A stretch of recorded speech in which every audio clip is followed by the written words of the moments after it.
The Bureau never explained why exams came in waves. No warning or ramp-up, just a new folder in my queue and a timer buried in the metadata. You could be halfway through a rotation, systems stable, squad bored enough to start gambling on which airlock tech would crack first from isolation, and then your world narrowed to a scenario. This one came raw. No scrubbed case study, no tidy simulation. Just live feeds from Horizon Mine, flagged by Gamma External Security and the Rationality Bureau in the same line. Gamma External Security was the Union's blunt instrument for off-world trouble, the division that handled anything too strange to reach core systems. The Rationality Bureau built the blunt instruments. They trained minds, cut out faith, rewrote intuitions, then handed the finished products to Gamma. My rank patch said Captain Liam Moore, Gamma Ex-Sec. The Bureau tag sat deeper. Neuromods under my skin ran constant audits on my thought habits. They kept score no matter what I told myself. The exam timer blinked in the corner of the first feed. 6 hours until drop. Enough time to do what the Bureau wanted. Watch the mind die and prove my mind still held. I sat in a single-user viewing pod built for this. One chair, one console, environment tuned for solitary review. No squad chatter, no interruptions. The Union called them compartmentalized analysis modules. Gamma operators called them confession booths. The irony never bothered me. You needed humor to work in Rationality's shadow. The Bureau had pared most of that away too. The feeds opened. Horizon Mine, Kellid Prime, Cobalt Syndicate property under Union Charter, a corporate extraction outpost wrapped in Union law and guns. Cobalt handled the rock. The Union provided troops and rules when things got strange. On paper, they called the joint mandate Project Litany. The Bureau had coined the term for weaponized disbelief, stacking all our cognitive drills under one banner. Cobalt adopted the brand. Litany-class arrays, Litany-compliant work crews, Litany audit trails. The first feed marked Incident Alpha Unspooled. A maintenance bay, wide mid-level space, or processing lines crossing the frame, slag bins shoved aside, bay doors sealed. Status panel logs crawled at the edge of the image, containment protocols, emergency power reroutes. Everything tidy, machinery in the far wall shifted. Gantries in the corner shuddered in short, wrong bursts. Something under the metal dragged.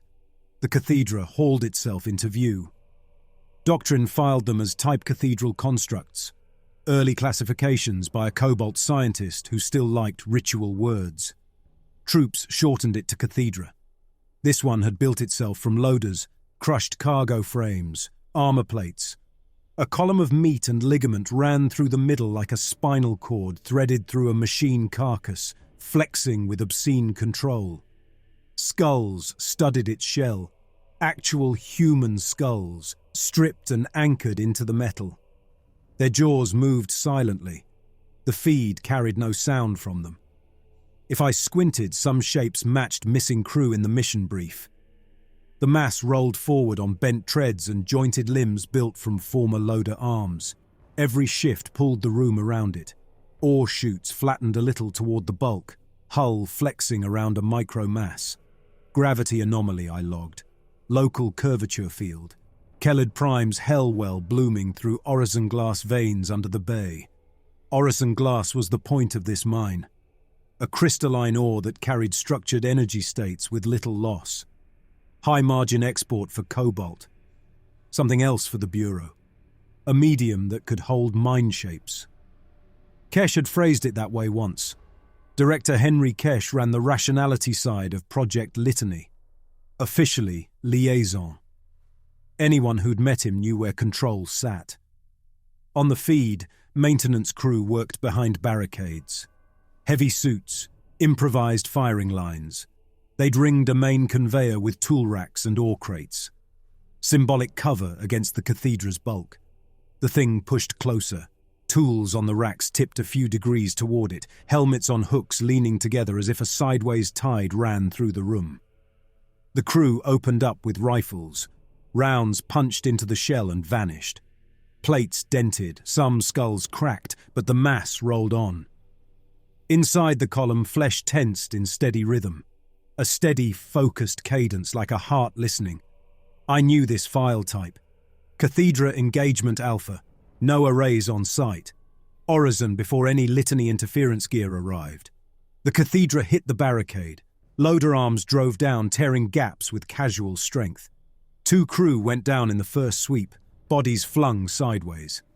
The feed unit caught a flailing arm, then twisted as its wearer spun, boots leaving the deck. Static. A second feed picked up from the flank. A maintenance tech halfway across the bay, climbing a gantry for a better line. The Cathedra's mass projection reached him first. His stance slipped. Fingers lost the rail. He slid at an angle toward its side, iron filings across glass. He vanished into the tangle of metal and meat. For an instant, his helmet wedged near the surface between plates. His faceplate turned out. Inside, his features warped from the bone out, as if his skull had been persuaded to kneel. The feed cut. Exam Piece 1. Visual shock. Check the reflex. Myth or physics? The Bureau tracked my micro-responses through the neuromods. Heart rate, adrenaline, cortical signatures. I'd done this drill enough to watch myself with a second mind. I logged gravity shear, crush trauma, neuromod collapse at the end. Next feed, confessors. They arrived as voices, a corridor barricade, garrison troopers behind upended crates in gamma-issue suits. Audio stayed clean longer, clipped callouts, static, the scrape of boots. They faced a sealed hatch. Scratching and dragging seeped through the metal. Confessors didn't cut through solid doors. They convinced the matter to make room. The hatch sagged across its width, metal pulling inward as if some hand above the room drew a curtain. Heads lowered, weapons lifted. A new voice slid onto the squad net. Calm, close, intimate. It picked one trooper by name. Spoke about his last call to his father. Quoted lines. Mentioned a wish he'd never voiced, that the old man wouldn't live to see what Gamma turned his son into. His weapon dipped. Breathing changed. Suit vitals spiked. The squad leader barked at him, ordering discipline, anchoring. The Bureau drilled anchor phrases into us, structured slogans that scrubbed religious language and superstition, leaving duty behind. Here, those anchors came out strangled, tripping over the confessor's words curling through the channel. The hatch split. The first glimpse always landed worse than the full view. The creature slid into the corridor low to the ground, limbs braced at wrong angles, torso stretched long as if strung between 4 points. It moved on elbows and knees, scraping wall and ceiling by choice, like a spider that had grown clever enough to enjoy the creep. Where a face should be, a smooth mask of skin. Across that mask, lines of light crawled, glyphs, text, diagrams, shifting too fast to track. More voices layered over the first. The same father, younger, then older. A childhood teacher for another trooper. The squad leader's last rationality assessor. Each helmet carried its own thread. The thing recited private filth and quiet failures with surgical detail. Formation collapsed. One trooper dropped his rifle and clamped hands over his ears as if he could shut off bone conduction. Another sank to his knees, posture skewed into a parody of prayer, head bowed toward the crawling thing. He began confessing aloud. The Bureau had redacted the details. The patterns stayed. Cadence, shame leaking out. The confessor drew close, its chest parted. Hooks of cartilage and bone flexed inside, ready to anchor. It didn't stalk like a predator. It arranged itself like an altar waiting for the kneeler. The feed cut when the first hooks went in. Exam intent. Confessors use belief structures as weapons. They surface guilt, turn memory into bindings. My mind had been scoured and rebuilt to resist that. Watching them work felt like sitting through a foreign service. I recognized call and response and logic. The content slid off my frame. Kesh's recorded briefing thread layered over the next feed. The Bureau liked putting your superior's voice over loss footage.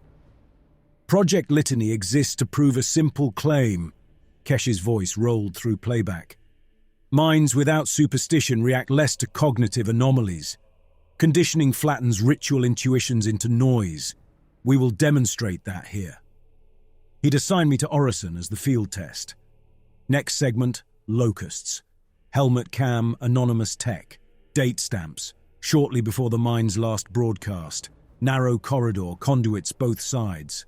Orison glass veins ran behind caps in the walls. A glowing nervous system in rock. Locusts first looked like dust in a shaft of light. Fine particulate, shimmering at a junction panel. The particles thickened, bodies resolving, tiny angular shards, little chips of orison glass with articulated limbs fused along their edges. They poured from a hairline crack where plating met conduit, jostling in a living fog. They flowed toward warmth and interfaces, helmet, neuromod port, power couplers. First few impacts on the visor, almost polite. Then a wave, locusts locked onto seams around the faceplate, onto external sensors and weapon housings, holding orientation like they followed a template. The tech's HUD glitched. Icons blurred, rearranged.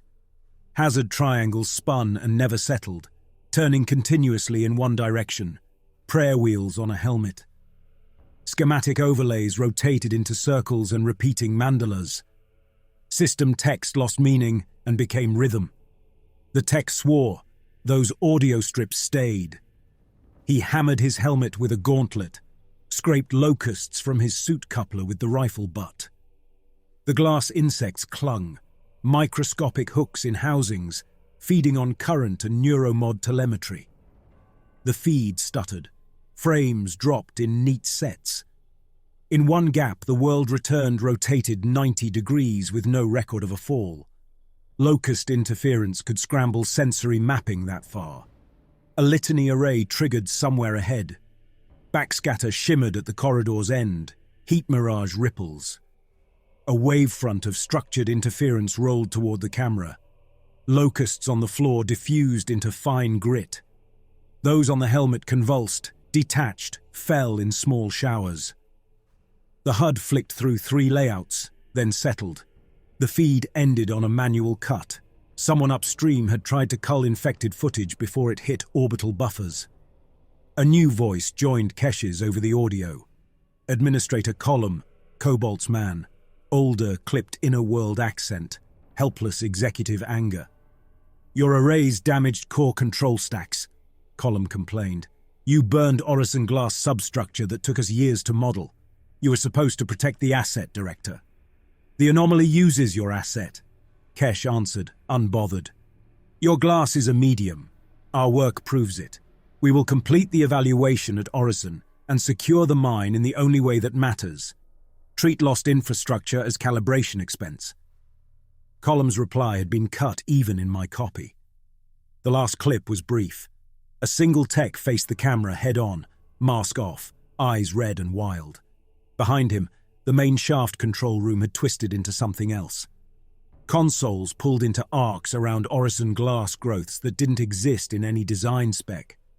Cables braided into kneeling shapes if you stared long enough. He leaned toward the camera. His voice rasped. "They are demons." He used the word like a drunk uses a curse, shoving an old shape at a new wound. "The mine learned to pray," he went on. "It learned through us. It learned to do it better." The feed cut mid-breath. No record of what happened after. The exam timer pulsed in my peripheral. Demons. Prayer. The Bureau flagged those automatically. In their lexicon, demon meant symptom, a mind under stress dropping into myth. The line about the mine learning to pray bothered me for another reason. If Orison glass picked up structured cognition and reflected it with amplification, everything done inside the mine had been written into it. Messy cognition stayed noise, superstition you could scrub and argue. Bureau conditioning produced clean lines. It shaved off intuitions and sanded contradictions into doctrine. Plug an ordered mind into a responsive medium, and the pattern stops being optional. I leaned back in the viewing pod's chair. Neuromods pulsed calm algorithms against my cortex, registering arousal, offering microdoses. I dismissed them. To the Bureau, my whole life pointed to Orison. They'd found me when my mother's prayers still felt like shelter instead of sedative. They had trimmed that carefully. No crude burns, no lobotomy, just years of guided replacement. Doctrine laid over doctrine. I'd infiltrated shrines on frontier moons as a penitent miner or broken veteran, stood with cults under the gaze of their false saints, watched miracles stage themselves through fringe physics and concentrated delusion, marked targets, then brought in armed teams.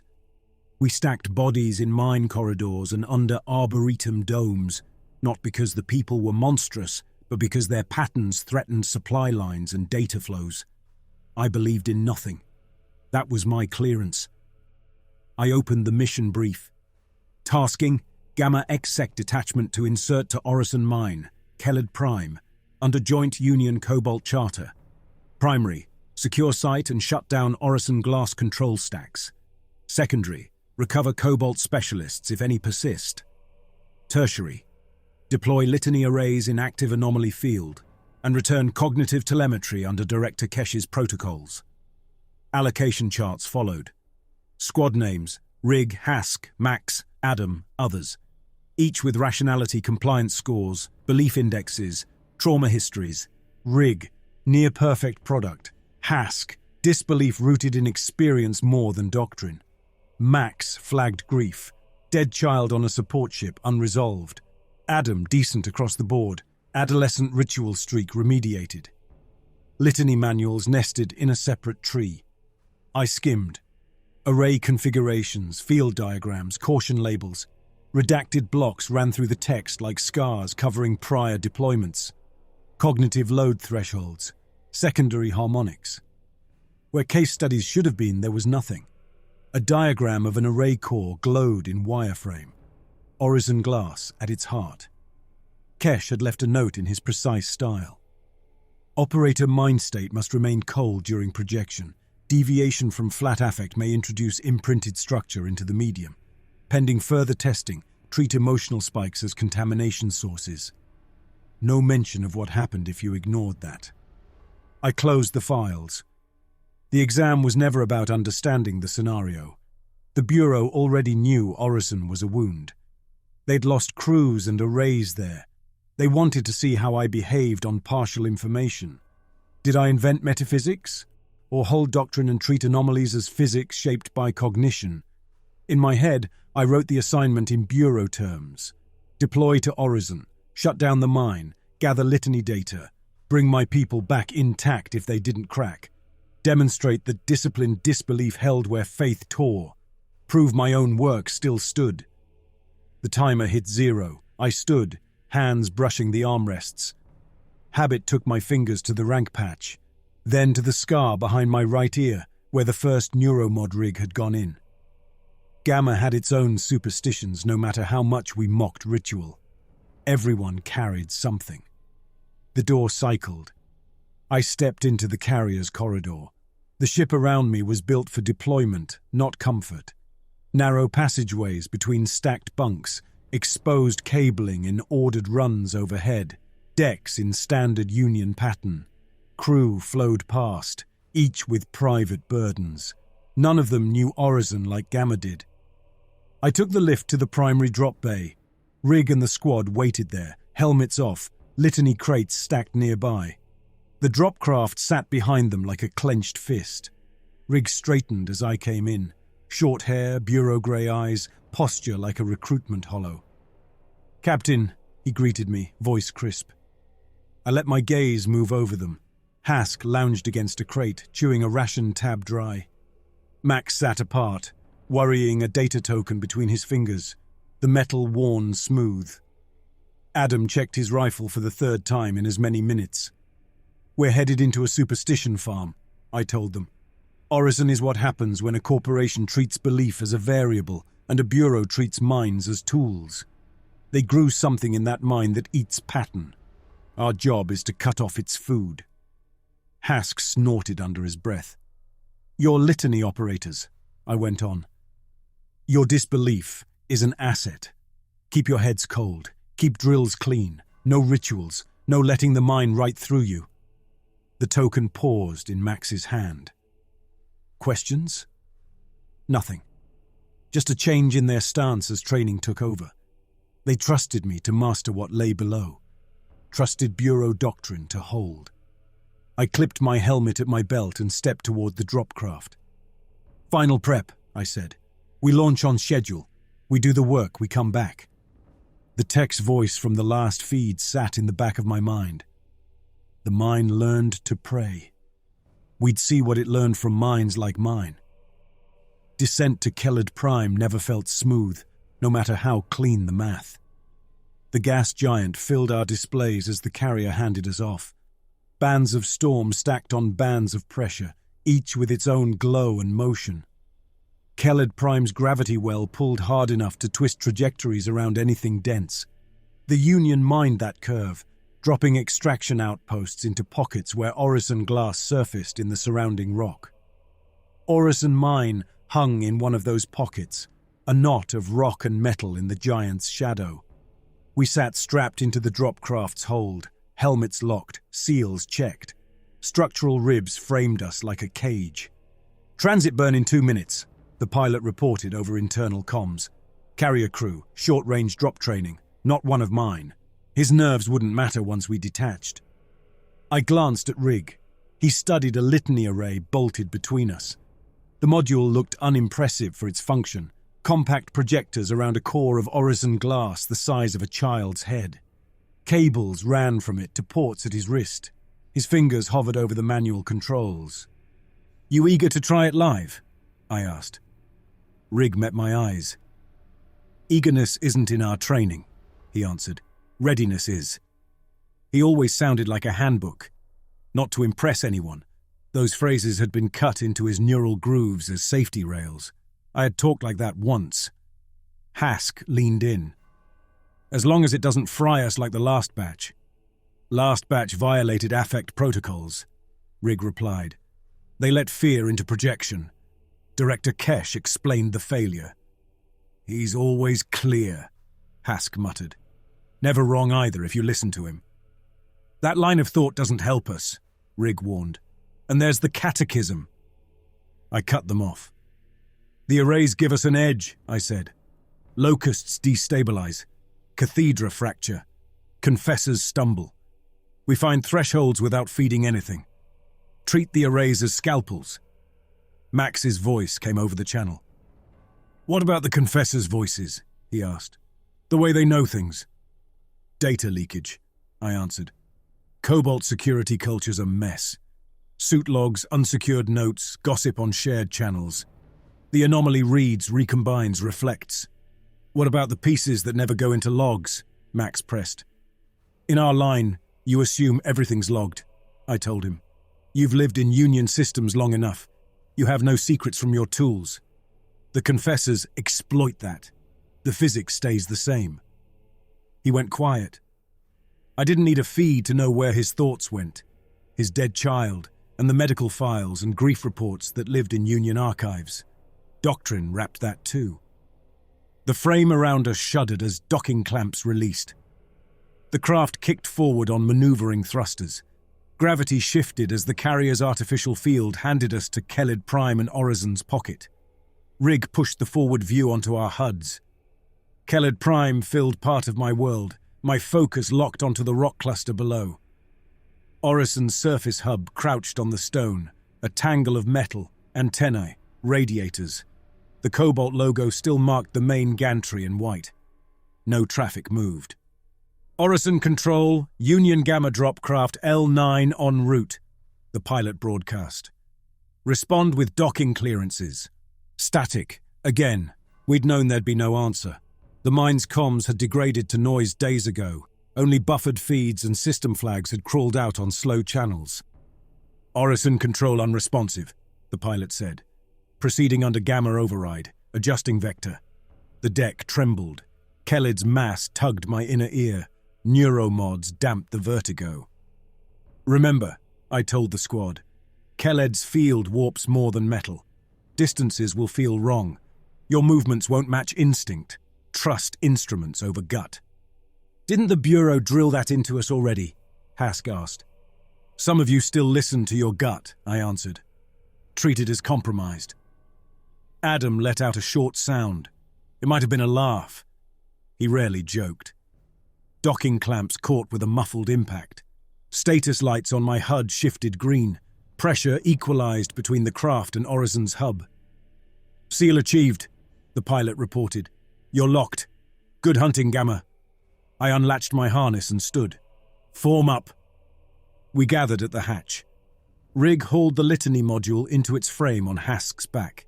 Hask grunted, rolling his shoulders under the weight. Try not to trip, he muttered. I like my spine the way it is. You consented to litany assignment, Rig reminded him. Consent without full information's just a fancy trick word, Hask replied. We're committed, I cut in. We move. The hatch cycled. Pressure equalized. Inner doors rolled aside. We stepped into Orison Mine. The transit hub was dead. Emergency strips along the deck marked lanes toward the mine proper, but main work lights stayed off. Checkpoints stood open, barriers half raised mid-motion. Cobalt architecture, functional corridors, square rooms, standard signage. Someone had tried to keep things normal while the anomaly crept in. Prayers and gouged text tore that illusion apart. First scratches on the wall appeared past the second checkpoint. Short phrases in Union Standard carved into panels with hand tools. Half were procedure. Lockout to gout. Check 2 isolations. Record every deviation. The rest bent those words into new uses. Lockout fear. Check 2 worlds. Record every sin. Religion eats what it can. Here, in a cobalt mine under Union Charter, the only language at hand had been maintenance orders and operational doctrine. Under pressure, someone twisted those into liturgy. Max lifted gloved fingers near one carving without touching. No scriptures in this quadrant, he murmured. Cobalt bans public faith in its properties. Where did they get this? They built it, I said. Under stress, people turn whatever they have into ritual. They took valve rules and applied them to fear. The anomaly amplified that. Superstition grows in stress fractures, Rig quoted. Exactly. Stay out of the cracks. Helmets and tools lay in careful patterns on benches and floor. Not scattered from a frantic evacuation, placed.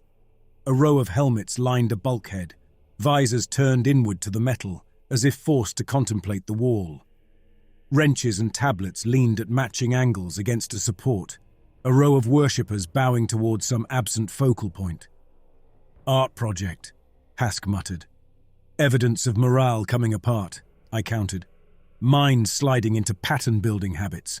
The mind didn't invent it, it just used it. Maybe. We reached the main shaft access. Doors here were heavy cobalt steel, 3 layers deep. Someone had forced them permanently open. Locking pistons were cut, rods fused with extreme heat. The shaft dropped away into Orison's depths. We didn't step on immediately. Array calibration here, I ordered. We needed a baseline. That meant exposing one of us to a litany field up close, confirming the neuromod interface, and checking for harmonics with Kelled's skewed metrics. I'll anchor. Rig looked surprised for a heartbeat, then nodded. Hask locked the array on the solid deck away from the edge. Cables snaked from its core to Rig's ports. You'll stand in radius, Rig reminded me. Your neuromods will broadcast effect as control input. If you drift off flatline, we abort. I wrote half the drills, I told him. If I can't hold a cold state, I'll retire and keep a shrine. Max made a soft noise at that. I stepped into the marked radius. On my mark, I said. 3 count.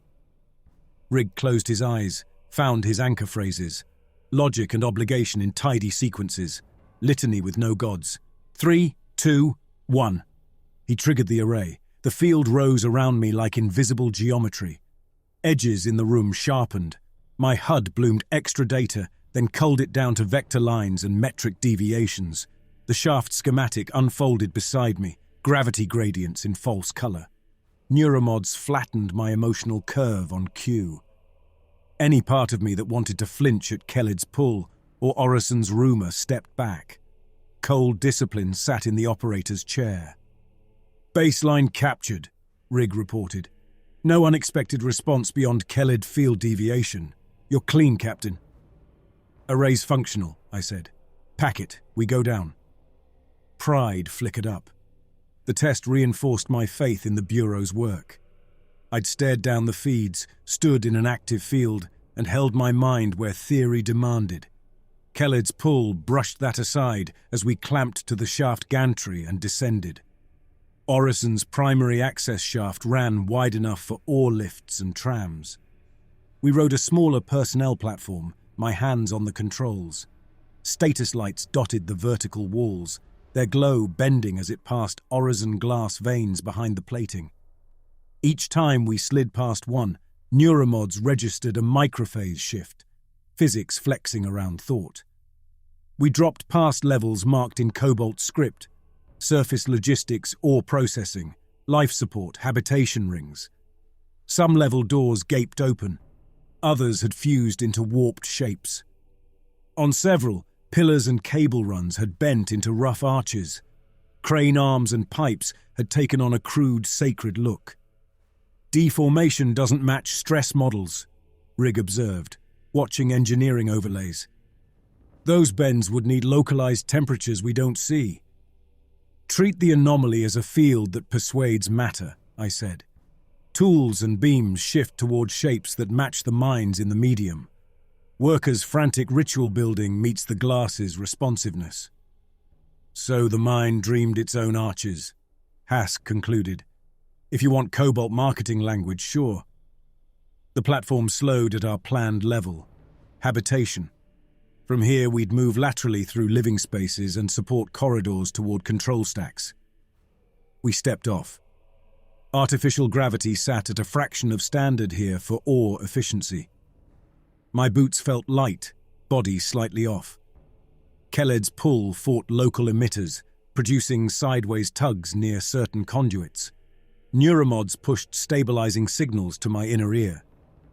"Watch footing," I warned. "Your instincts grew on normal metrics. Locals adapted. We haven't." We moved through a transfer corridor. Doors gaped half open, some blocked by furniture pushed into barricades. Locusts met us in the third corridor. At first, the seam above looked like any gap where bulkhead met conduit. Then a glimmer at the edge of my attention resolved into jittering motion. A swarm trying to pick a direction. "Hold!" I ordered. We froze, the shimmer thickened. Little glass bodies rolled over one another. Locusts poured down in a thin line, then fanned outward toward warmth. They went for us. "Contact," Adam announced. "Small swarm, overhead." The strain in his voice edged up. Locusts hit his helmet first, targeting sensors. Dozens at once, then more. Crystal bodies locked to rim and visor, HUD marks picking them out. Impacts rang on my own forearms and chest plate, armor currents drawing them. Hooks set into the metal, bodies vibrating as they tapped telemetry. My HUD flickered, icons jittered, rearranged. If I relaxed my gaze, they seemed to slide in lazy orbits. "Rig," I snapped. "Now." The array whined as he brought it up through Hask's frame. He dove into his anchor space, affect leveling out, feeding cold into the core. The field rolled. No sound, no light, just effect. Locusts on my arms convulsed and fractured along hidden lines, turning into dust-fine grains. They dropped, inert. On Adam's visor, the infestation fought a second longer, bodies glowing faintly before bursting outward into glass spray. His HUD flashed, then steadied. "You all right?" I asked. Adam flexed his hands, checked his rifle. "Functional," he answered. "Minor interface lag. Clearing." His tone had edges like a rehearsed line. "Pull his telemetry," I told Rig. He checked his slate. "Neuromod pattern shows short dropouts," he reported. "Memory gaps of 1 to 2 seconds. Emotional index is up, but inside range." "Contamination risk?" Hask asked. "If locust contact means full contagion, every tech at Orison would have needed a bullet on day one," Rig replied. "Our arrays clear them. That's their role." Guidelines recommended quarantining any operator with direct infestation until full analysis. We were deep with unknown threats and thin manpower. Logistics bent theory. Adam stays, I decided. We watch his pattern. If he drifts out of band, we handle it. Riggs' eyes flicked to me. He knew the guidelines too. Treating locust contact like mystical infection is superstition, I added. We're Gamma. We don't spend people on shadows. Understood, Adam answered quickly. We moved on. Behind us, locust dust lay in drifts. Near the wall, a grain twitched, then began dragging others toward a conduit seam. Habitation meant bunks, mess halls, showers, places where workers pretended rock and glass weren't pressing in. Orison kept the floor plan. Almost none of the original use remained. We stepped through a hatch into a dorm wing. Bunks lined the walls in triple stacks, frames once bolted to bulkhead. Half had been ripped free and rearranged. Rows of bunks now faced a single wall, frames as benches. That wall was dense with carved script, maintenance phrases, union charter quotes, and personal fragments layered over one another, gouged deep. Some lines came from bureau material. Belief is a misfiring tool. Ritual is cached fear. Reality is what resists. Mottos turned invocation, carved with zeal, underlined until metal warped. Hask walked between the bunk benches, boots in the aisle. From his angle, the layout became a worship hall. Seats facing a wall of text, the words themselves the altar. Someone built a new church, he muttered. They built an echo with no source, Rigg replied. They tried to turn procedure and slogans into a faith. The Bureau warned Cobalt about halfway measures. Halfway measures feed anomalies, I added. Workers lost old faiths by company rule. The Bureau stripped what was left. No one rewrote the need under that. Orison Glass gave it a scaffold. Bodies lay through the wing. Arranged, not strewn. One cluster knelt facing the wall. Knees had pressed into deck plates hard enough to deform metal. Legs locked into positions no living joints would hold. No restraints held them now. Whatever had pinned them down had done it with enough force to reset tendons and bone, and left them there. Another group lay with arms flung wide, palms up, fingers curled as if holding something above their faces. Expressions scattered. Slack vacancy, mouths open mid-syllable, teeth bared on words that never landed. Max stepped around a body collapsed forward, forehead resting on deck. These postures don't come from rigor, he said quietly. Not with this gravity, not with those injuries. The anomaly leaves alignment behind, I replied, like iron filings frozen in a field that shifted. Adam trailed 3 steps back, gaze skating over the carved wall. Every so often his head tilted, as if he was trying to catch a rhythm only he heard. Adam, I called. He jerked upright. Yes, Captain. You with us? With you, he answered. I'll let my attention wander, fixing it. His lips moved through rationality anchors under his breath, little snatches of bureau script. In training, that earned praise. In Orison, it scraped. We pushed deeper. Comms picked up new noise. Shapes emerged. Voices under the noise like someone speaking through thick walls. Gamma team, Rigg murmured. Suit filters flag ghost packets on internal channel. No source signature. Could be system bleed. Treated as hostile, I told him. Lock down all but carrier link when we hit a clear trolley line. We stepped into a mess hall turned chapel. Tables stacked along walls. Benches repurposed as kneeling rails. The far bulkhead carried a circle smeared in something dark, machine oil or worse. Inside, layers of handprints, full palms and fingertips, some dragged as if resistance had been low. The comm noise congealed. Max, a voice whispered on squad channel. He froze. Which one of you? His own voice came harsh. No answer. Max, the voice repeated higher, young, a girl's tone wrapped around his name. You promised you wouldn't go away this long. His rifle dipped. Shut it out, Rigg urged. Anchor. Max ignored him. Who's on this channel? He demanded. Identify. Only the repetition of his name, then more. "Don't go, Daddy, don't go. Stay until the red light clears, please." I knew that story. The death report had recorded it. His daughter on a support ship sealed behind quarantine glass too late. "You weren't there when it counted," the voice whispered. "You were in rationality drills. You chose doctrine over me." "It's wrong," Max rasped. "Tell me why," the voice pressed. "Tell me." "Confessor contact," I snapped. "Lock it down." The channel splintered. My own helmet filled with a different intrusion. A woman's low murmur in a language Bureau forms had no fields for. My mother's tongue from an unimportant colony. Words I'd spent years translating into clean standard or tearing out. "Liam," she crooned. "Little light. You hear? They told you there is nothing, but you remember. We prayed." Her hands over mine at that chipped table. Lips moving. Eyes closed. Belief so dense it hurt to watch. The Bureau had run those memories through 100 drills. They rose when called. "Stop," I ordered the memory. It didn't. Of course it didn't. It wasn't my mother. The confessor wore her voice. Metal scraped above. We all looked up.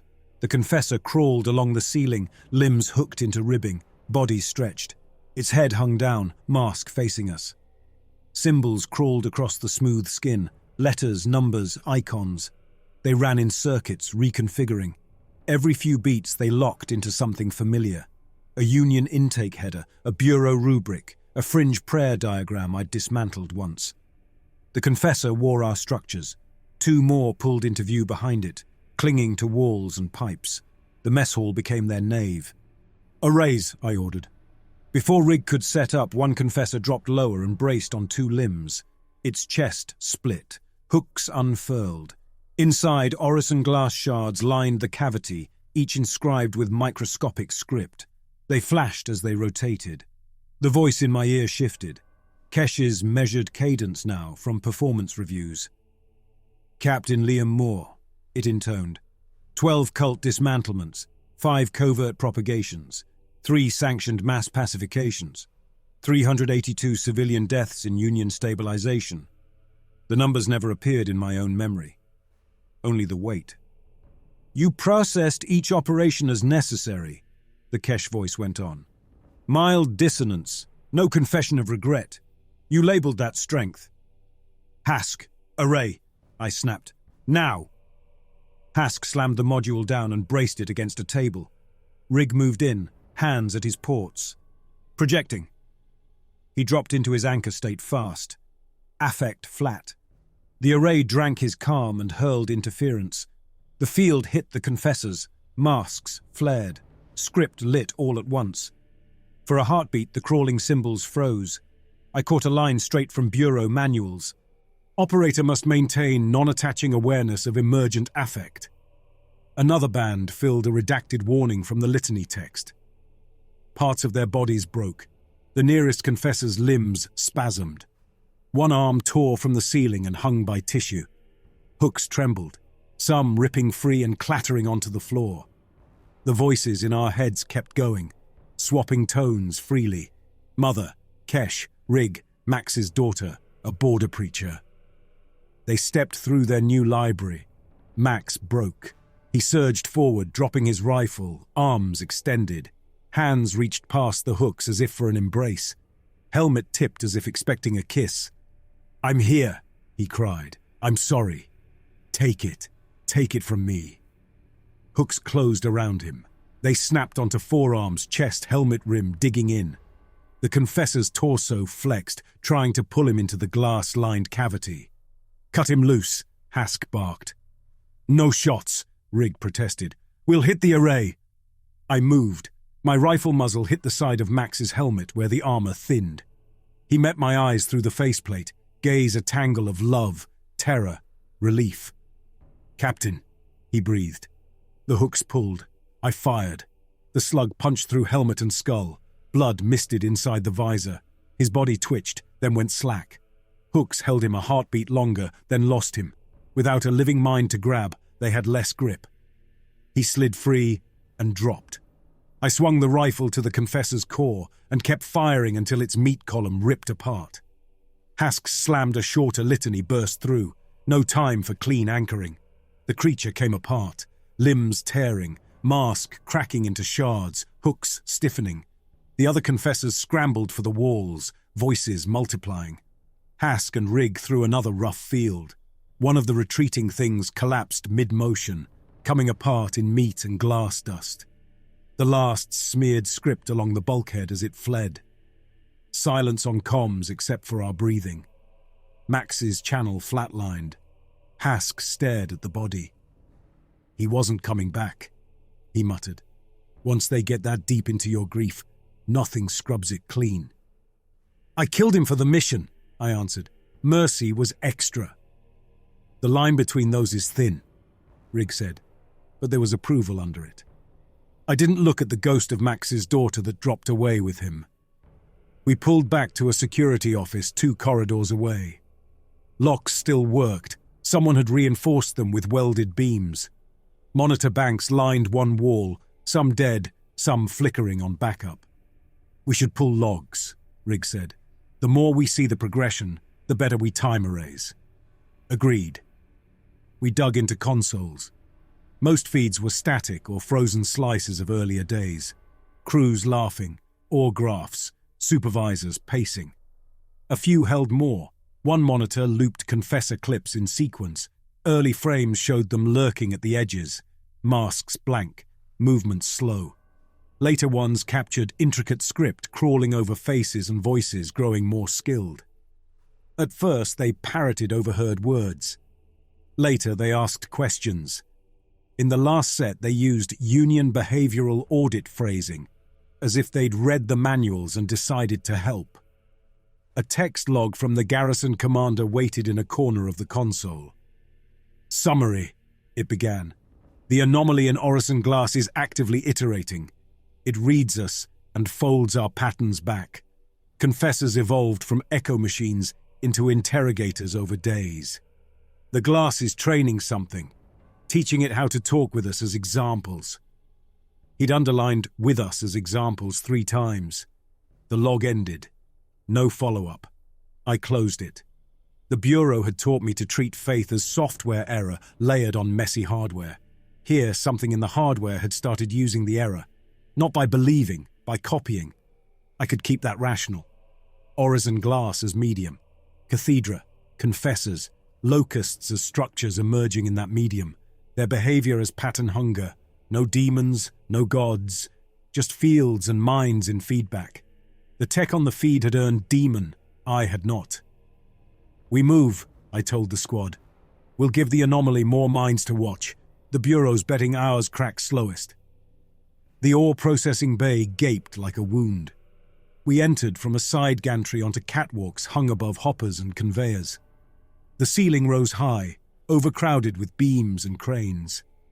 Cobalt had built it as a machine hall. Orison had rewritten.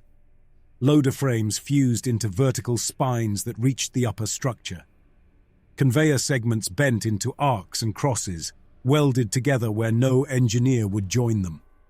Crane booms twisted, their ends knotted in a tangle that looked like clasped hands from the right angle. The floor below was a graveyard of metal and armor. Melted carts, crushed sleds, half-chewed vehicles. Tracks scored across the smear where something heavy had dragged itself over and over, depressing the deck. Gravity misbehaved. Loose tools didn't just lie. Some leaned on their edges at impossible angles, as if held by a sideways pull. When Hask dropped a spent magazine, it skidded toward one corner, then jerked and stopped when the gradient shifted. "Reading fluctuations and order above corridor levels," Rig reported. "Local wells forming and collapsing. Perfect ground for Cathedra." He finished the sentence as the instrument spiked and the Cathedra arrived. An ore cart doorway bulged outward. Metal rippled, then tore. The Cathedra forced its mass through. It had grown since the first feed. Taller, broader, wrapped in new wreckage.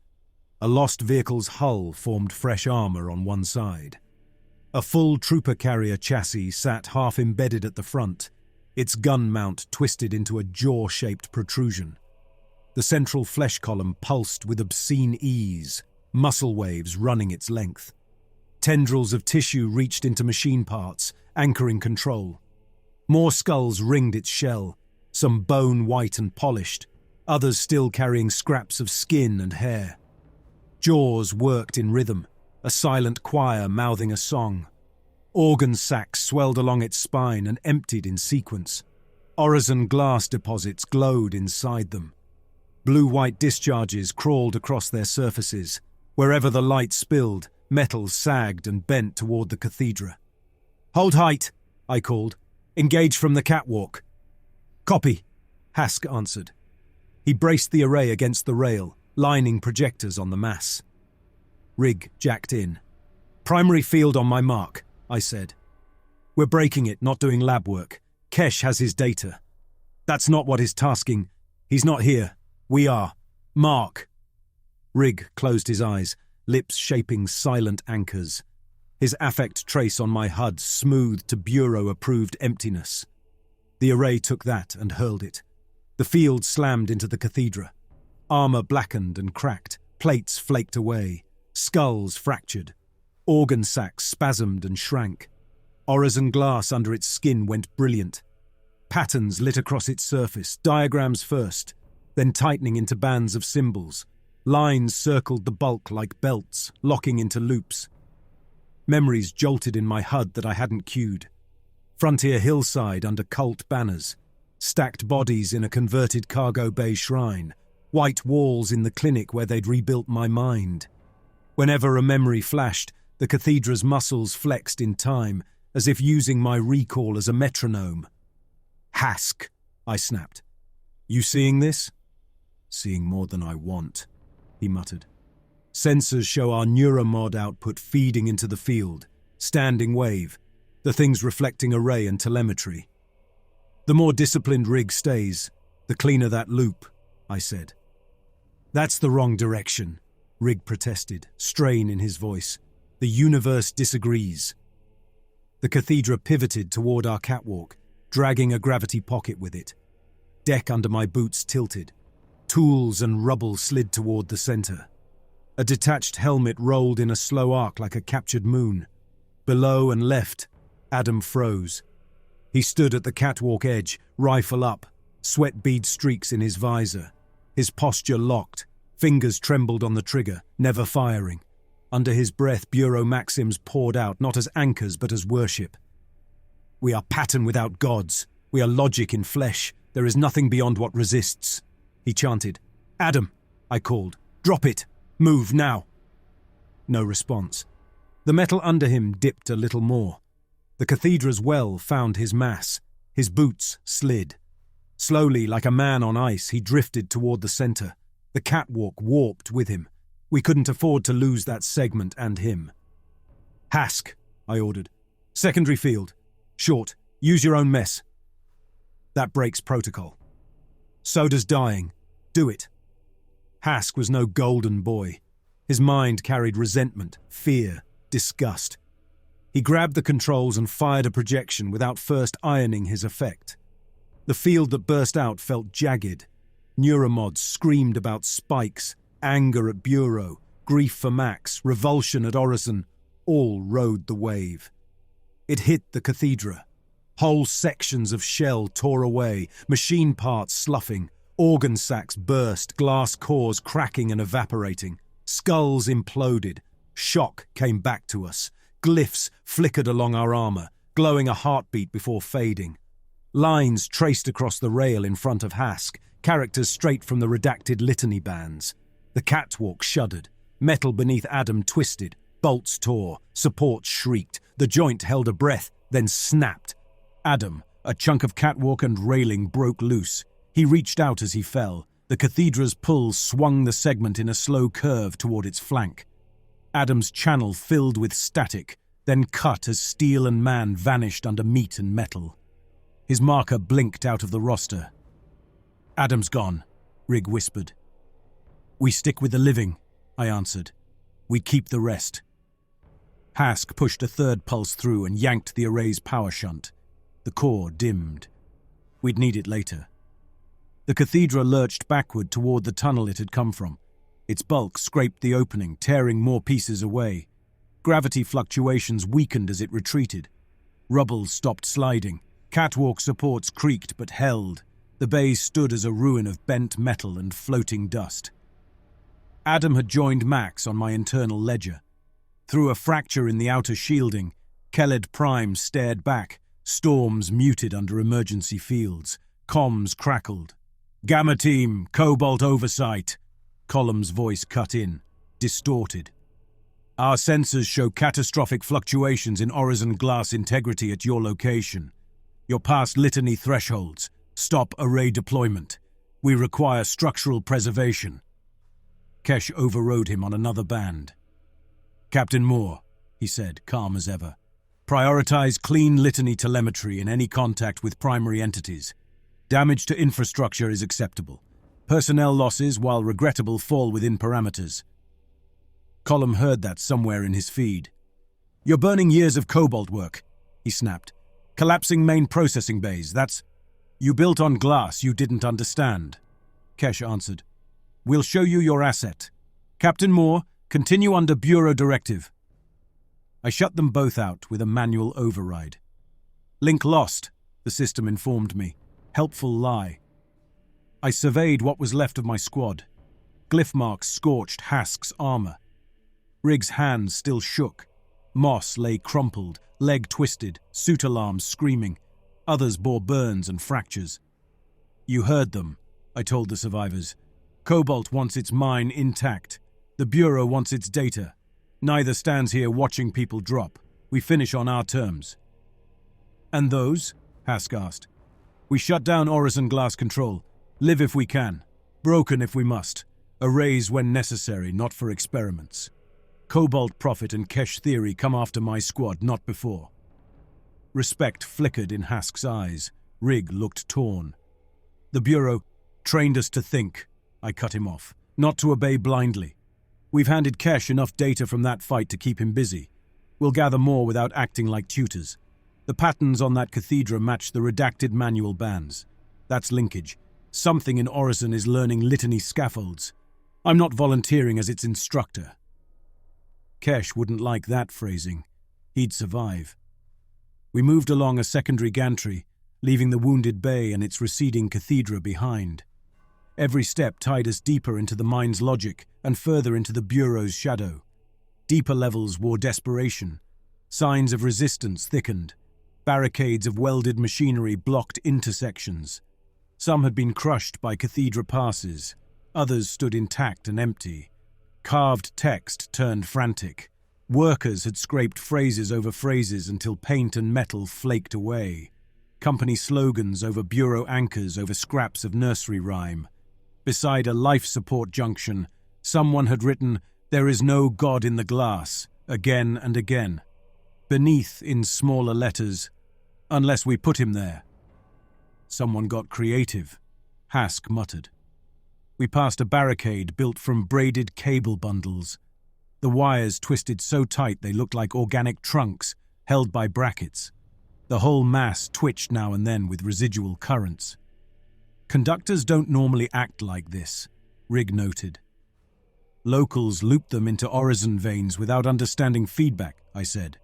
"Now they sit like stalled thoughts." A faint beacon pinged on squad frequency. "Unregistered transmission," Rig said. "Low power. Ahead. Track it." We followed the signal into a narrow corridor, down ladder rungs into a maintenance annex. The door at the end bore a clumsy painted ward, circle with intersecting lines, someone's attempt at a Bureau seal from memory. "Perfect," Hask muttered. "They prayed to us too." "Flattering," I said. "Knock." We hammered on the panel with weapon butts. The beacon's rhythm changed, speeding up. "Identify," I called. "Cobalt specialist. Gamma external security in the corridor. You lit a beacon." Pause. "I didn't think anyone from orbit would reach this level," a small voice replied. "Hold, adjusting polarity." Metal scraped inside. The surface ticked as mesh shifted. The lock cycled. The door cracked. A lean face peered out. Sunken eyes, gaunt cheeks, skin pale under mine light. hair hacked unevenly. Dr. Grace Lunt, she introduced herself. Cobalt Cognitive Engineering, Orison Model Team. Are you real? Exposure to Orison made that a fair question. We're broadcasting standard gamma signatures, I said. Your Cobalt charts should match us, Rig. Vitals look human, Rig answered. Neuromod trace is chaotic. Might be deliberate. Grace's gaze snagged on the litany array on Hask's back. You brought those down here, she murmured. We're here to shut your control stacks, I said. Arrays are part of that. They're part of the problem now, she shot back. Her fingers curled around the door. We're coming in, I decided. If you attack, you die. If you cooperate, you might live long enough to regret it. She barked a short laugh. You talk like Bureau, she said. Fine. Come, keep the array off my inner grid. She opened the door farther and stepped back. The room inside was a home-built Faraday cage. Every wall lined with overlapping metal mesh, ripped from cable trays and equipment cages. Grounding straps ran to a graphite block in the corner. In the center, a dais of crates held monitors and Orison glass samples wired into a local loop. Light from the screens played over the glass shards. Lines chased one another across them. Primitive patterns. Grace hovered near the array like a moth. You put work into this closet, Hask observed. I bow to your professional assessment, she replied. Now move that module outside the mesh. Its noise hurts. Hask dragged the array back to the doorway. How long here? I asked. Suit log says 8 days, she answered. Subjective time's less reliable. The anomaly bends it. Any others? For a while. Her face closed. They tried praying the noise away. That ended badly. We both knew what badly meant here. What do you know about litany? I asked. Enough to know your tools, she said. Operators always hear last. Helpfulness, Hask muttered.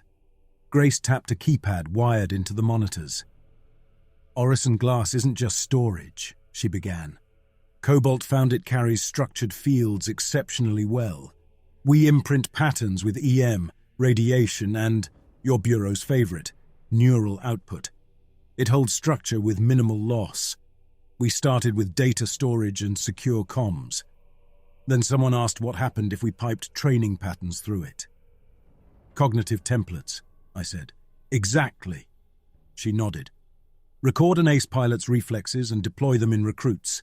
Stabilize authority templates and broadcast them into restive populations. Orison glass looked perfect. We built test beds on small moons. Project Litany deployed Bureau-scrubbed mines into the glass.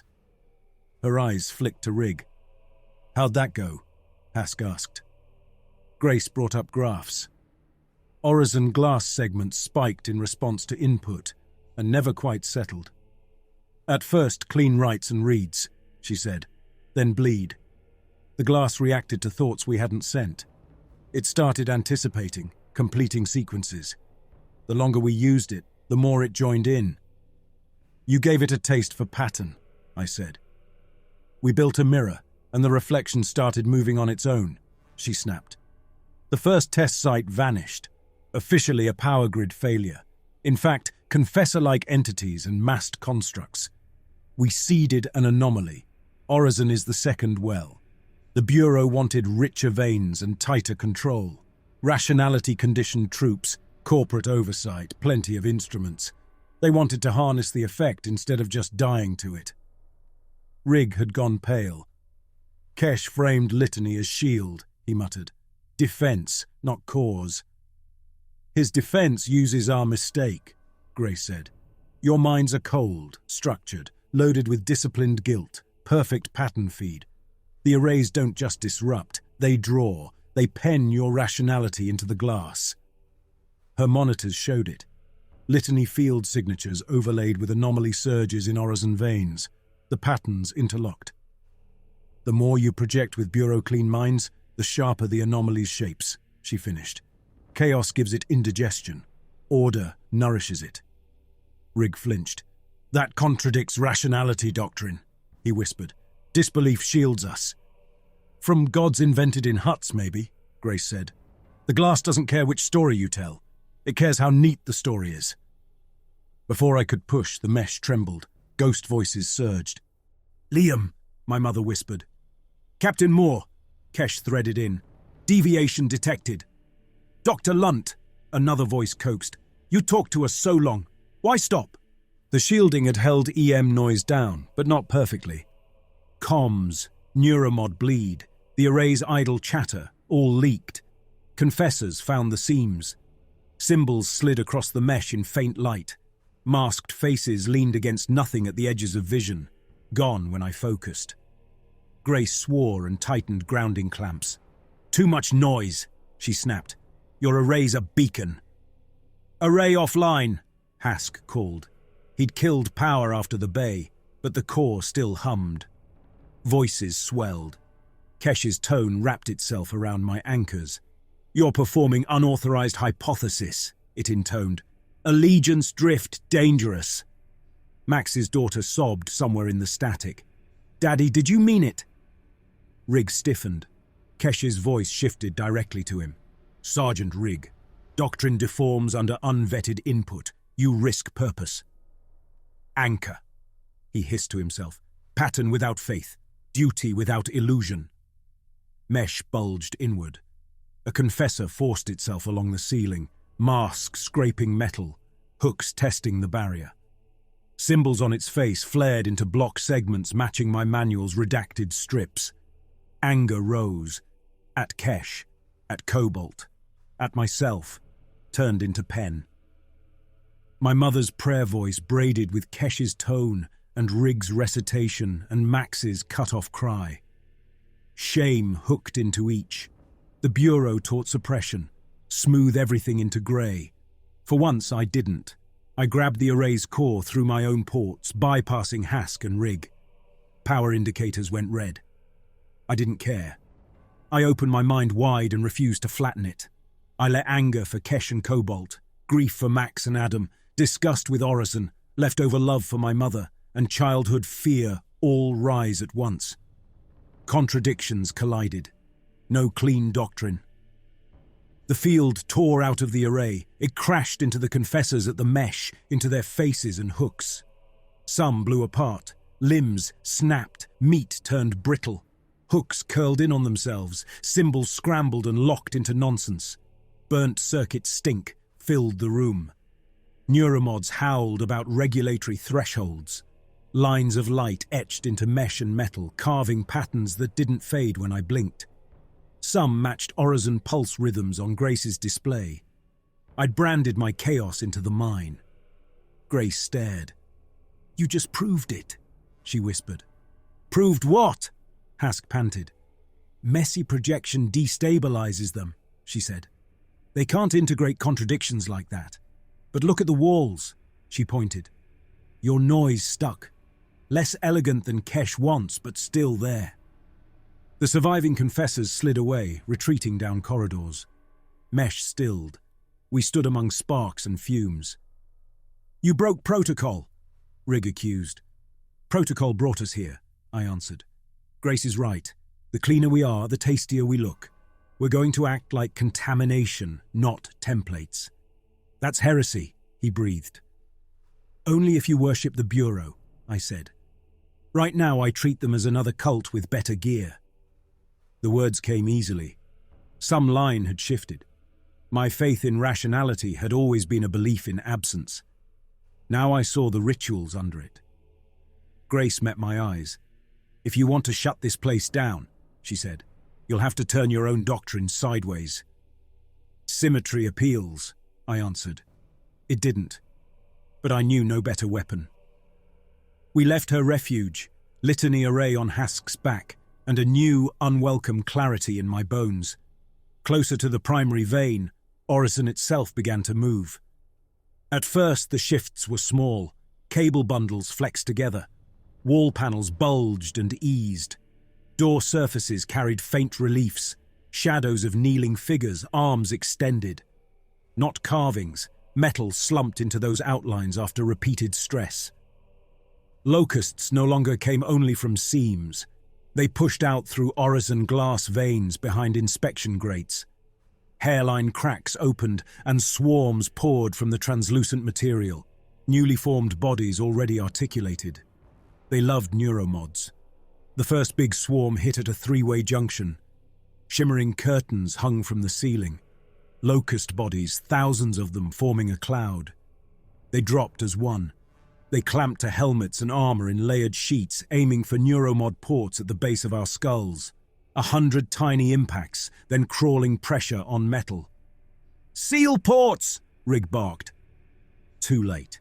They were already latched to exposed connectors, drawn by cognitive hum. My HUD blew apart. Channel labels slid into a ring and began to spin, names cycling like beads on a string. Ammo counters blinked in fixed rhythms, less status, more metronome. Hask's curses in my ear picked up a beat. He wasn't trying to chant, but some field twisted his stream toward meter.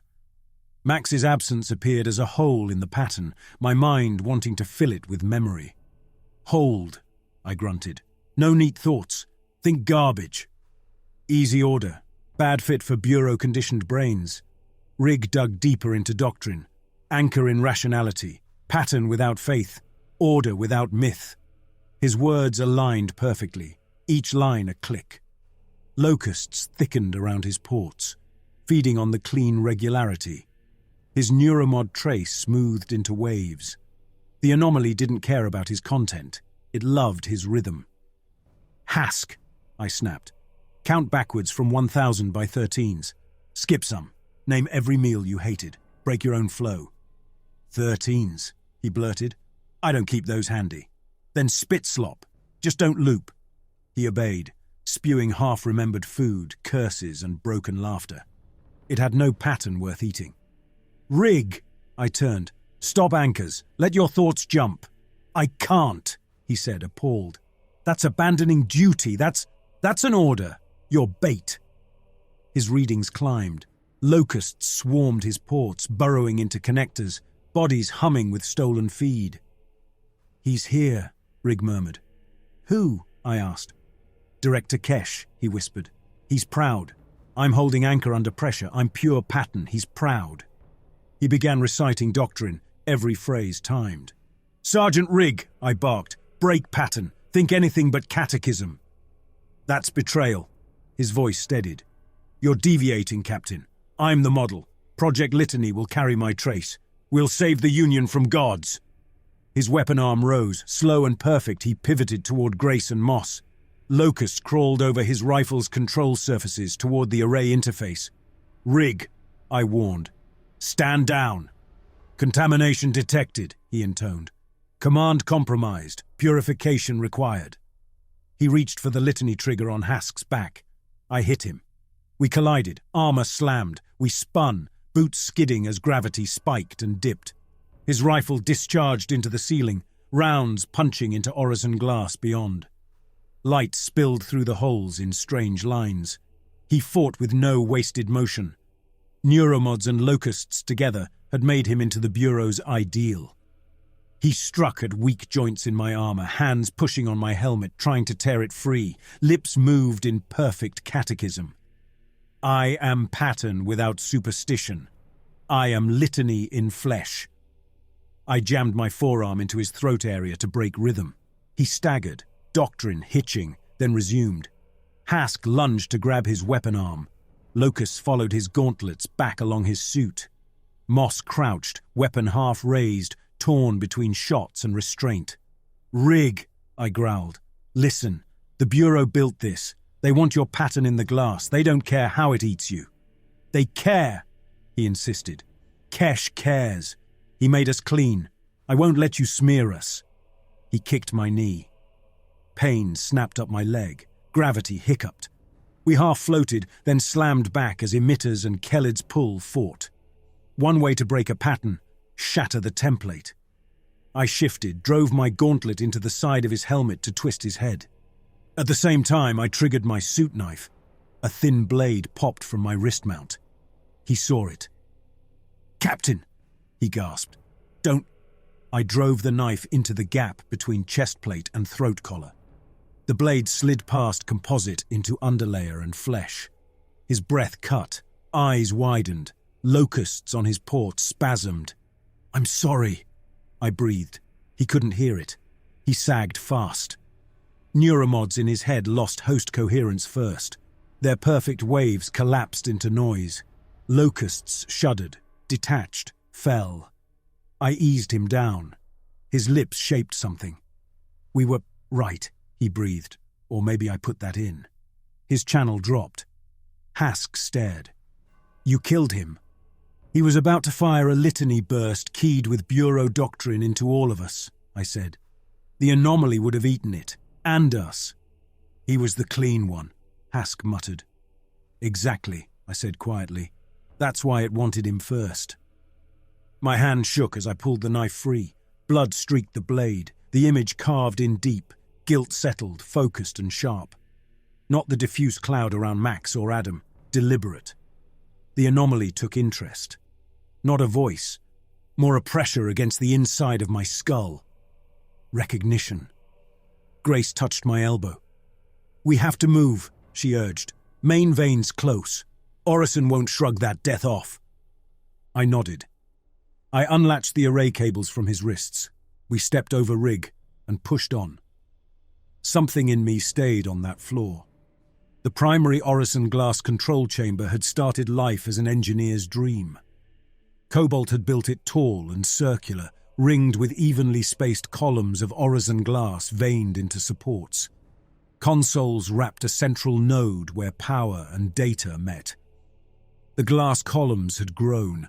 They bulged outward in places, taking on human hints, curves like shoulders here, a suggestion of a head there, as if enough bodies leaning against them had left impressions in the medium that then solidified. The central node was no longer just consoles. A throne of tangled cabling and fused seats rose there, a harness at its heart that blended pilot's cradle and execution frame. The entity occupied the far end. It rose from the floor, built from everything we'd seen. Cathedra mass and gravity distortion. Confessor masks fused along its flanks, faces layered like packed markers. Locust bands orbited it in tight rings, ticking glass bodies.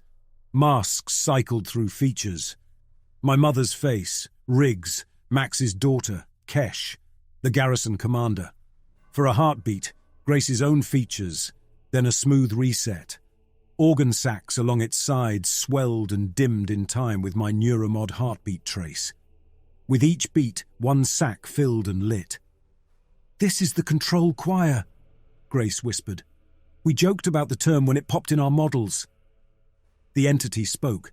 The sound came across channels at once. Comms hiss, bone, the deck underfoot. "Keled Prime sings," it murmured in a dozen timbers. "You wrote your lines in its breath." Grace flinched. "You fed it rationality," it went on. "You offered emptiness and it found flavor." I steadied. "Grace," I asked quietly, "how do we turn it off?" She dragged her eyes from the mass. "Power feeds and signal amps for the main Orison vein run through here," she said, nodding to consoles. "We built manual overrides in case automation failed. Problem is," she pointed to the harness, "the key is partly neural. Cobalt decided it'd be efficient to tie operator cognition directly into control. Plug a trusted brain into the harness, imprint commands through the glass, perform complex shutdowns faster than flipping switches. Elegant on paper. In practice, the operator becomes food," I said. "Yes," she answered, "and that brain may be the only lever left strong enough to cut the vein. Remote lines are compromised. You saw that in the bay." Kesh cut through static on a high-priority band. "Captain Moore," he said, "we see you at control. You will interface with the node. Your neuromods are qualified. Feed your litany pattern through Orison glass, then trigger cutoffs. We'll record." "And become another spool for confessors," I replied. "Your conditioning holds," he answered. "Your mind will not break. This is our chance to weaponize the anomaly against itself. Litany exists for that." Column forced his way in. "Captain Moore," he urged, raw, We need that mine. Shut it down, but preserve as much glass as possible. If you sever the veins indiscriminately, cobalt cannot rebuild." "Your balance sheet doesn't rank," I said. The choir rippled. Masks turned. One of Kesh's faces smiled. "You have something it wants," Grace whispered. "It?" I asked. "Or Kesh?" Hard to separate now. The entity pushed content into my head, lines arranged to fit my patterns. "Tell the story properly," my mother's voice said. "Clarify cause and effect." Kesh overlapped. "Sequence events." It offered a trade. It would take my memories, guilt, doctrine, hold them in orison glass. In return, the weight in my chest might ease. The faces that woke me might recede. The worst of me would rest in another medium. A confessional that archived. Kesh asked for almost the same. "Your neuromods will transmit complete telemetry during interface," he said. "We'll capture shutdown parameters and your cognitive state. A template for future operators. You will become doctrine." He thought that was reward. The pieces aligned. If I obeyed, I'd link my mind to the glass through a litany array, pour my structured guilt into the medium, then cut power. The anomaly would keep a template built from my career unwinding faith and justifying violence. Rationality's best product pinned in glass. If I refused, we might all die here and Orison would keep growing itself until someone else wandered in, or until it reached outward alone. Grace watched. "Any other way?" I asked. She looked at cables, columns. "We centralized," she said. "Single point of failure makes for better stories." "I could walk," I said. "Can you?" she asked. No, the Bureau had wired completion into me. I built a compromise. I'd interface. I'd feed the anomaly a tangled story. Anomalies care about pattern. The Bureau loved tidy arcs, cause, effect, corrective measure.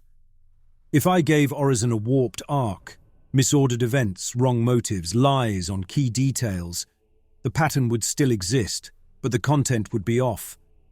The anomaly would get form. The Bureau would get a corrupted template. I could live with knowing my worst acts were recorded wrong. Self-deception as tool. "You think you can outplay both," Grace said. "I've spent my life outplaying priests," I answered. "Kesh is one. This thing's just a congregation." She didn't argue. Maybe she understood I needed the arrogance. I approached the harness. The seat held the body tight. Straps coiled at the sides, interface spikes hung above the headrest, orison glass needles meant for neuromods. I sat. The frame closed around me with mechanical indifference. Metal wrapped my shoulders, locked wrists and ankles. The structure lifted me slightly into the web. "Captain," Hask started. "Guard Grace," I cut in. "Shoot anything that tries to pull me out too early." "Even if it looks like Kesh?" he asked. "Especially then." The needles dropped. They slid into neuromod sockets without piercing skin. Cold rolled behind my eyes, then a flood. My mind touched orison glass. It felt like pressing a palm to a cathedral wall and feeling every whisper at once, compressed into waiting potential. Control panels lit, not with text, but with icons representing flows. Neuromods translated into patterns I could read, power lines, signal amplifiers, cutoffs marked. "Begin litany," Kesh's voice instructed. The choir leaned in, masks turned, 100 empty eyes fixed. "Tell," it urged. I started, not aloud, inward, in the space Bureau drills had used. I began with my mother, the table, her hands, her prayer. I broke the order as I recounted. I claimed the Bureau had come first and faith later. I lied about the sequence of moves that took me out of that house. I altered the colony's name. I moved to early missions. The first cult I dismantled on a frozen rock became, in my telling, a lush arboretum. Men I'd shot turned into people I'd never met. Children vanished in some scenes, surfaced in others. I shuffled operations. Max's death came before I'd ever seen a confessor. Riggs' execution alternated between accident, mercy, and experiment. I tried to keep everything sliding so no stable narrative formed. I failed. My mind, trained to seek coherence, stitched threads under the lies. Even in the falsehoods, I kept certain arcs intact. Harm, justification, rationalization. Some events I couldn't bear to twist. My mother's tears, Riggs' eyes when he understood, Max reaching for hooks. The anomaly cared about those arcs. It tasted the move from violence to explanation. Details, arboretum or cargo bay, child or adult, didn't matter. As I confessed, Orison glass lit. Columns glowed along their bulges. Script unrolled, not in one language, in many, fragments of systems and prayers, forms and memos. My thoughts carved into them, doctrine folded in. The choir's organ sacs pulsed smoother, locust bands tightened. Grace watched, horrified. Sweat blurred my vision. My hands clenched against restraints. Neuromods burned, overloaded and held in place. Kesh's voice wove back in. "Excellent," he said. "Your waveform is regular. We're seeing a new pattern. This will be invaluable. Initiate shutdown commands." I shifted my focus to control. Power feeds appeared as flows under my mental cursor. I imagined them as arteries and squeezed. Breakers slammed in the chamber's periphery. Energy into Orison veins dropped. The choir shuddered. It hated losing body, but it held a new prize. My litany.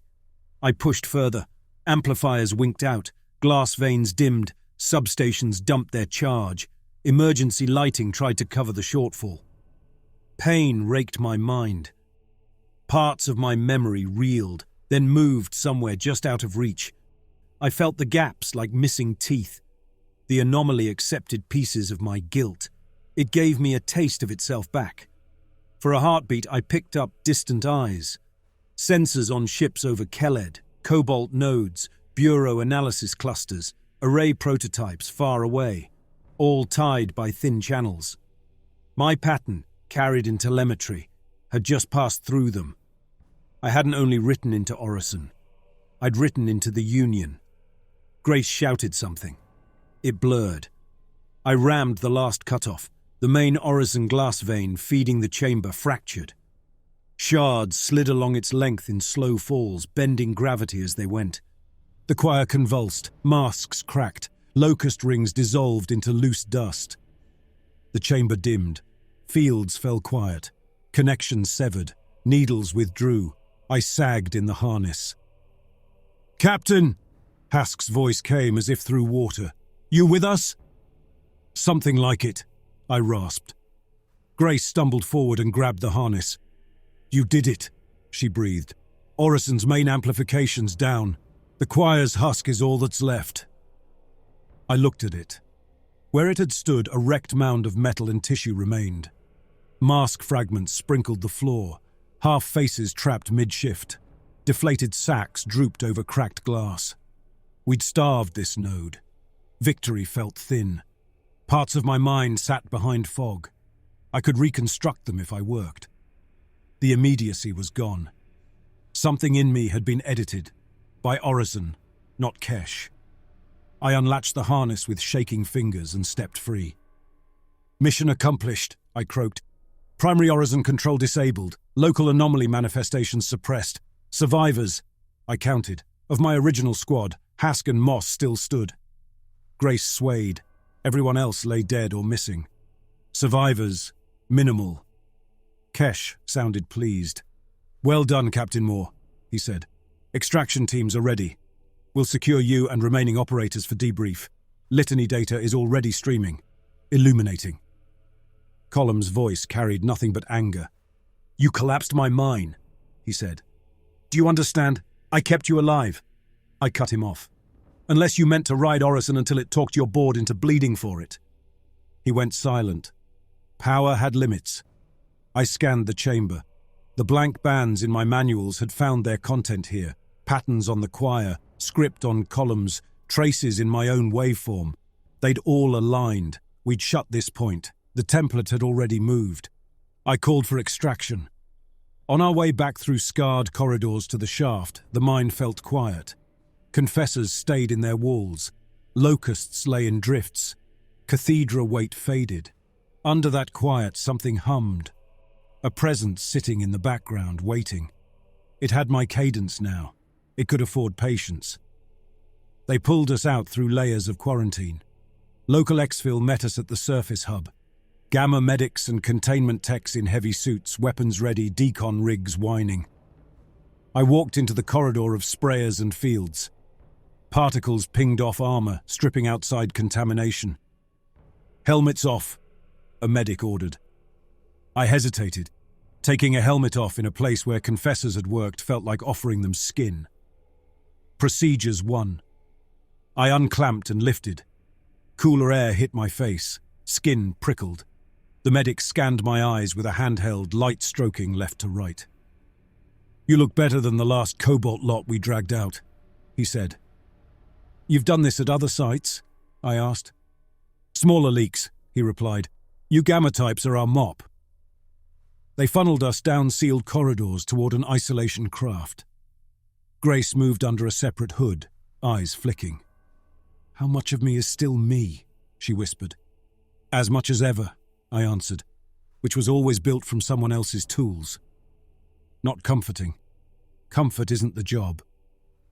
We boarded the isolation craft. Its interior had been stripped. Faraday mesh layered the walls. Seats faced inward in a circle, restraints ready. No arrays. The Bureau didn't trust them near an anomaly case. The craft undocked and fired toward the carrier. Kellard Prime shrank in the viewports. Orison Mine receded, a charred knot on stone, some sections dark, others flickering as emergency power bled away. I watched the little image of it on a monitor above the hatch. "Think it's really finished?" Hask asked, low. "Locally," I answered. "We took its main vein. Without charge, the glass holds pattern but can't broadcast much." "You heard it inside," he pressed. "Yes." I didn't tell him it still moved at the edges of my thoughts. A cadence, familiar now, not foreign, just there. The carrier's bay swallowed our craft. More techs, more scans. Grace went one way into Cobalt custody. Hask and Moss disappeared toward Gamma medbeds. I was escorted along a clean corridor, walls smooth, lights steady, no gouged words. It felt artificial. The Rationality Bureau observation room waited at the end. Transparent shielding split the space. I sat on a chair on one side, bare forearms resting on my knees, neuromod taps clipped to sensor lines. Kesh stood on the other, posture relaxed, hands behind his back. Column loomed beside him. Two analysts hovered behind. Their eyes flicked between me and their slates.